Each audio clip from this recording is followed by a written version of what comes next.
What is that fellow playing at?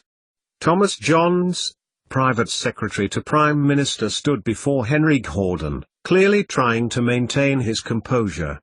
The man had been sent by William Pitt, the younger, to demand an explanation for the letter that Gordon had drafted on behalf of the Lord Admiral informing the government of a change in military strategy. He goes against the express agreement of the cabinet. He risks British ships for what? Results, replied Gordon, stepping towards his desk.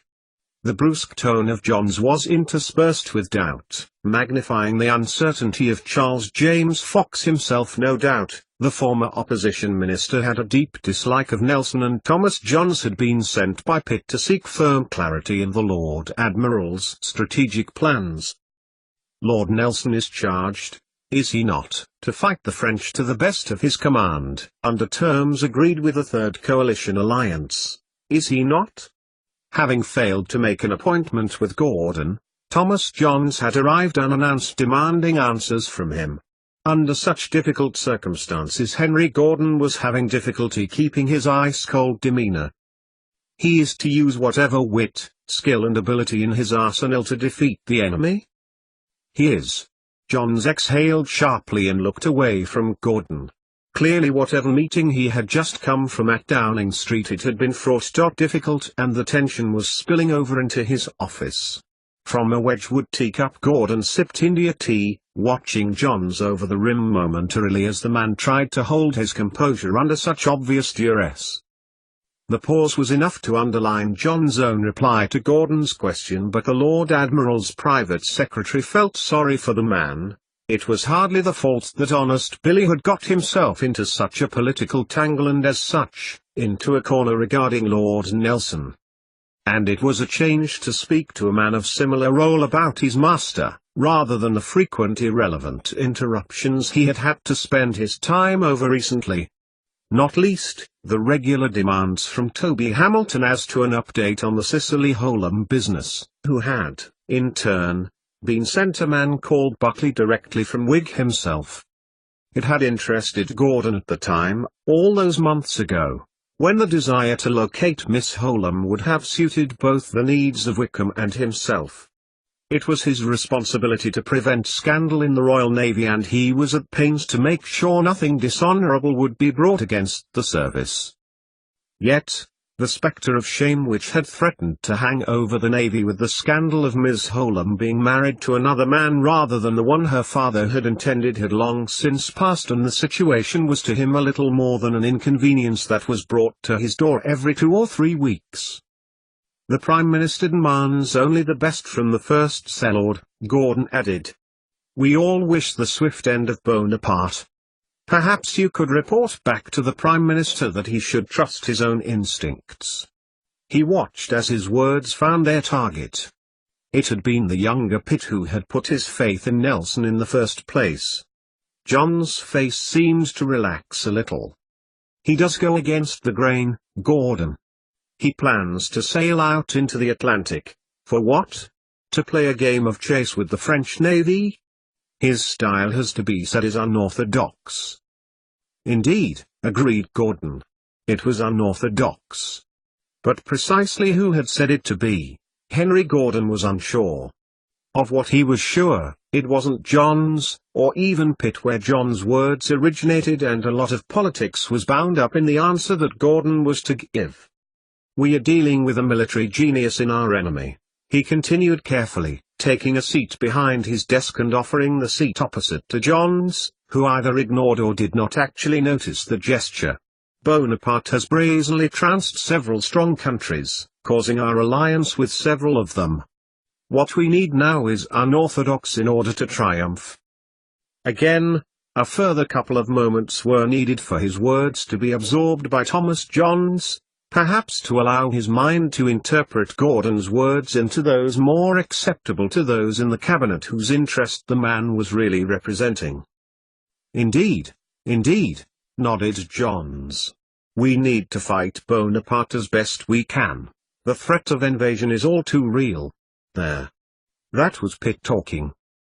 Is there anything else which is concerning you, "Mr. Johns, regarding my Lord Admiral?"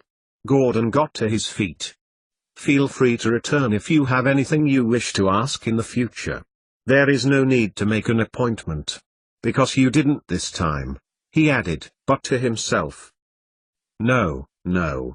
I believe your answers are more than sufficient," Johns concluded, nodding solemnly to Gordon. And, deft turn, Pitt's private secretary left as swiftly as he had arrived. 88,888,888. Cicely lay in hammock and examining the planked ceiling above her. In a few minutes 4 bells would be rung and she would have to be up and to her station. She breathed out with relief again, something she had done several times since Victory had departed Portsmouth Harbour. The flagship had not tarried in its task of landing the officers and men of rank. Scores of men flooded onto the quayside, and not just from the Victory. Cicely remembered her heart hammering in her chest as she looked at the people descending the port. From other ships women and children were disembarking too, being organized and, it appeared, being counted and recorded by the officers there. Cicely wondered just how many prisoners the French had taken, and how many they had kept. How many they had shot. Then the flagship had hauled anchor and had sailed out into the Solent. Once afloat, the middies of the Victory had set to work redistributing those men, including Cicely, who remained, and integrating them into the fleet. How easy it had been to remain aboard. Had she had known in advance, would Cicely have worried so much? She had been concerned that, were she made to disembark too, that she would not be able to reboard, or even get back to any ship at all. Then she would have had to lie to the quayside officers and hope another cover would hold up to scrutiny. But now she hadn't to worry. By luck or fortune, she had, with very little effort on her part, become a member of the Victory's crew. The Isle of Wight had been in her edge of vision as the tall, mean-faced midshipman who had berated her lack of effort in scrubbing the deck had collected the new men's names again, cross-referencing them with the original, hastily compiled list which had been made on the quayside at port. The new men had been made to line up, had their height and stature assessed and recorded. The rest of the crew had gone about their business, and those who had been seen by a lieutenant and a shorter, rounder-faced middy were sent immediately to their new positions. Cicely could determine what information she needed to come up with as she listened to the midshipman talk to the men in the line before her: name, place of birth, previous ships of service. She had already given her name as Stephen Maturin, and it occurred to Cicely as the men neared that she knew relatively little about her husband. She knew, for example, that he had spent his early life in Catalonia, being cared for by his grandmother before being sent to Ireland as a young man and training in Dublin as a doctor. In which places these might have been, however, Cicely did not know, and she had brazened out the brief questions that the lieutenant had asked her, and she had claimed confusion when she had been asked on which ships she had previously served. Thankfully the physical examination was brief and vague. Her posture was a source of comment, as was her height, but the midshipman simply recorded the information given and moved to the next man, directing her to the ropes under the midmast, the lowliest role aboard the flagship. Cicely smiled to herself. She had become a Millard again, and as such invisible. And now she was on her feet again, 5 days since their departure from Portsmouth. The work had been steady. Victory was heading west and seemed to be ahead of a couple of dozen British warships. Where they were going was uncertain, at least to the lowly seaman who was only supposed to follow orders, but to Cicely it felt as if something was rising, slowly, infinitesimally slowly, on the path to somewhere. Something. She made her way onto the deck, trying to avoid the officers as she scuttled to her place above the sails. Unlike on the Surprise, the Victory didn't run a pair system. All the Millards were expected to be able to operate in any of the roles in the masts high above the deck, pulling in sheets or tying in sails, letting out or hauling ropes. Victory was far larger than any of the ships Cicely had ever worked on too, and she had had to learn quickly above this first-rater her place as well as her role. As such, she had given very little thought to her actual role there, to locate the former French captain and stop him from assassinating Lord Nelson. Looking up into the bright October sunlight, she paused momentarily as she waited for the other minlad who would be assigned to work below her that morning to appear next to her. She would be climbing up and down the rigging on this shift, and she couldn't get started until she knew who he was. Cicely would have to be able to communicate with him from a good of 100 feet above the deck, so she would have to know who she was to communicate with. A small, light lad who had boarded the Victory with her prisoner group from port stood next to her.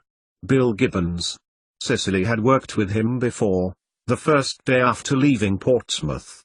Bill had his hammer close to hers and he worked deftly and accurately despite his size, unlike his friend, Philip Dixon, who had been assigned the bowsprit that morning.